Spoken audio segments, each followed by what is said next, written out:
अस्सलाम वालेकुम। हमारी ज़िंदगी में टोटके बहुत हैं।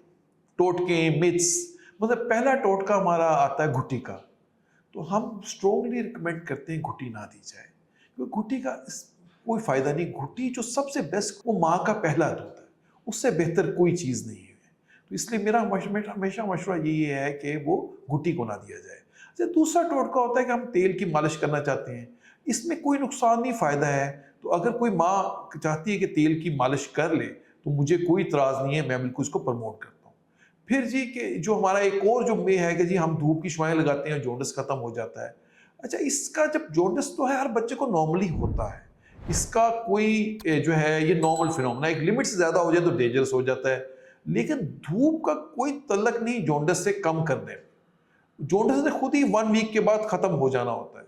हाँ, एक बच्चे को जब एक लिमिट से ज़्यादा जॉन्डिस हो जाए, तो उसको दाखिल करना पड़ता है, अल्ट्रावायलेट रेज़ में रखना पड़ता है। हाँ, धूप का फ़ायदा ये है कि धूप का इटसेल्फ अपना फ़ायदा होता है। जैसे विटामिन डी होती है, माँ अपने बच्चे को धूप लगा रही हो, कहती है मैं लगाना चाहती हूँ, तो हम रोकते नहीं हैं। तो जो वो टोटके जिनका फ़ायदा नुकसान भी नहीं है, थोड़ा बहुत फ़ायदा ही है, तो हम डॉक्टर उससे नहीं रोकते। लेकिन हर टोटके की साइंटिफिक रीज़न होनी चाहिए। जैसे एक और टोटका है कि जी मैं पंजीरी खाने से दूध बहुत, माँ को दूध बहुत ज़्यादा आता है।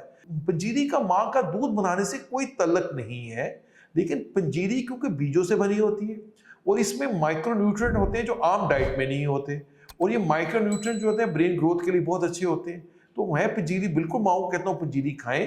पंजीरी का फायदा ये होगा कि कुछ ऐसे माइक्रो न्यूट्रिएंट जो आम डाइट से नहीं आ रहे होते, माँ के दूध में आ जाते हैं और बच्चे के लिए फायदेमंद होते हैं। तो वो टोटके जिनकी कोई साइंटिफिक रीजन और जिससे बच्चे को फायदा है, बिल्कुल इस्तेमाल करने चाहिए। लेकिन वो टोटके जिनका बच्चे को नुकसान है, उनका मैं सख्ती से मना करता हूँ। और इसके लिए हर टोटके के लिए ठीक है नहीं, आपका चाइल्ड स्पेशलिस्ट या child health and protection consultant सही सही आदमी है जो आपको बताएगा इसका फायदा है कि नुकसान है। बहुत शुक्रिया।